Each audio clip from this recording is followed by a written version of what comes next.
qui joue Mbonda Congo Central, maison de communicateurs professionnels, MC Pro.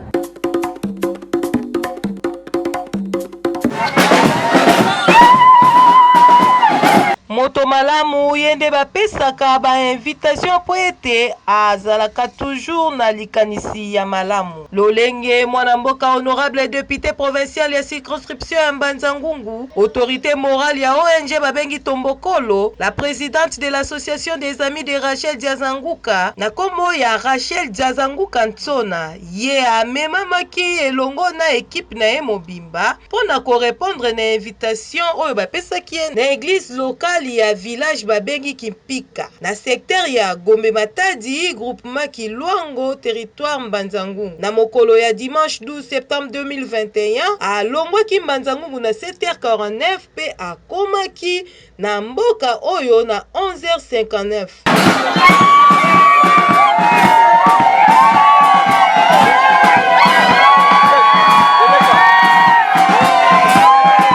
Invité bazalaki lolenge na lolenge, ba enseignant, ba choriste lolenge na lolenge, na baduki ya ba village, na bandimi ya église kimbangiste pe misusu. Nyonso wana pona kosanga na liboso ya Nzambe na yango moya circonstance epesamaki epai ya évangéliste Claude Tekadiomo na Makiese, ye azali responsable ya église locale Kimpika. Twena ya Kiese beni mukulumona mukala yeto kintuadi vava kadi twafiduso mukisalu pasi musalasalu ke tata Nzambi buna munkenda za tata Nzambi twetinwana malembe pasivo twenda kuntwala buna musalu tusalamu kintuadi muntombokolo adi bundu dieto katuvila kanikovo lembo umusi kausukulanga ziziko tulombele lusalusu kwa babonso no twena vava tutombokele mu mvutulu amatondo landila amatondo mama mena yeto vava lukanu la matondo ovo objectif twena ye tungulu ya kinlongo. Na sima ezalaki tu ya révérende Dede Mayala ye azali chef ya district. Apesaki ba présentation na ba invité oyo babenganaki bango nyonso. Na yango tokoyoka message tope mo ya invité na bango oyo azalaki invité moko ya monene na kombo ya député provincial Rachel Diazanguka. Malama Nzambi Kiambote.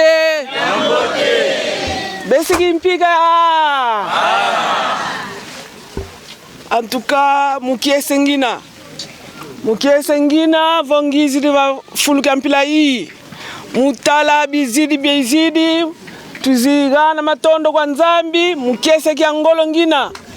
Idina malgré mes occupations, malgré nzila mono mfeti kwenda kuna Kimpika. Feti kuna pika ma kuna Kimpika. Kabweko? Ibuna. Voluwanga ONG Ntombokolo, c'est moi la présidente. C'est à cause de l'ONG Ntombokolo, ye maison de la femme.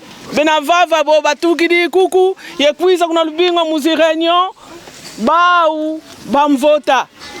Ibantula kuna Matadi, ngena impovi kuna Matadi, vo babo kilanga vo député.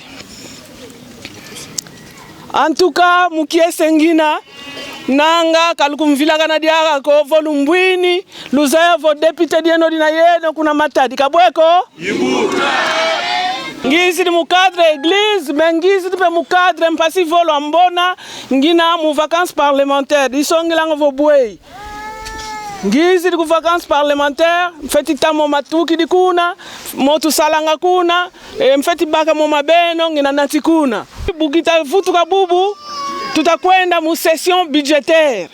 Mu session budgétaire imuna musadilo anga budget. Luzai vo budget ketingimbe? Est-ce que luzai budget ketingi? Budget muna liste ba liste anga mambu maronso no mo masala gouvernement mumvula yo ikwiza. Avo diambudi na kadisona mene muna liste inako kadilendi sa salamako. Idina ngita kulutela ngita sunsu muna mwaonzo ngita kwenda. Mono i député dieno. lumvana zimpusa zeno zimpasi zeno pasi longo ke tuvutuka mono pe anuana kuna mpasi longo diambudina ya sona muna liste ina muna budget ya 2022 ngatu mungwalu nina donc ka musako nyo mama Rachel kuna momani sankatu mono impo vieno lumvana mpasi zeno mpasi zisala nyonki ono beto ponki nanga mpasi tunina nzila inanga ya mbinina lusoneka lu signer lu motiver luzafila ovo mufila tata pasteur kuna lubingwa kwa nikenini voko kumpika kukwenda kulubingwa kwa vana kwa tata pasteur tata evangelist kukimpika yani sikananta kuna tata pasteur kuna lubingwa tata pasteur sikananta kuna kwa mono kabweko yibu na qualité na ye ya honorable député provincial ya circonscription ya Mbanza-Ngungu Rachel Tsona apesaki pe message na population ya province ya Congo Central Mobimba na maetali maponami ya nouveau gouverneur en attendant bazala calme pe batosa son excellence Justin Makoso pe asengaki kimia mebungita fova ebu butu tafutuka bubu mambo mena yeto mabidi ngala widi vo gouverneur wa katukidi butu tafutuka tufeti vota gouverneur diankaka nzambi lukutu sambidila mpasin longo beto ba député 41 tunina twakala ye ndwenga twakala ye mvuva mumpasi twasola muntu ndo unanta Congo Central tala nzila tuizidi ndo unanta Congo Central mpasi longo zinzila za ilama bitupitalo za twatungwa zi ekole za kala za mbote lukutu sambidila idiamu da nene dina yetu takuna vutuka yeto tata gouverneur wa katulu mambu mumpila ka zi detail moyegani nankatu mais tu fais vota gouverneur diankaka ye vice gouverneur mpasi longo gouverneur ndo kwiza ka yantika nunguna province kuntuala kakutukobola diaka mudibulu kome bakutu nunguna kuntuala twenda pasi longo développement yiza bana beto bakala bi classe biambote beto beto kala hospital tombote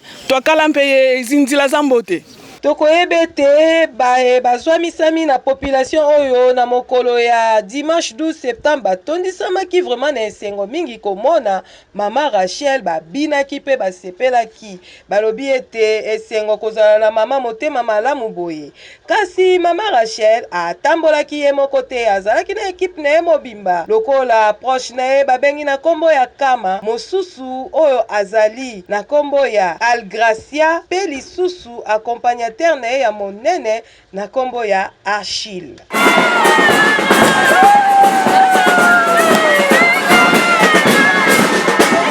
Chaque jour, Mbonda ya Congo Central, maison de communicateur professionnel, MC Pro.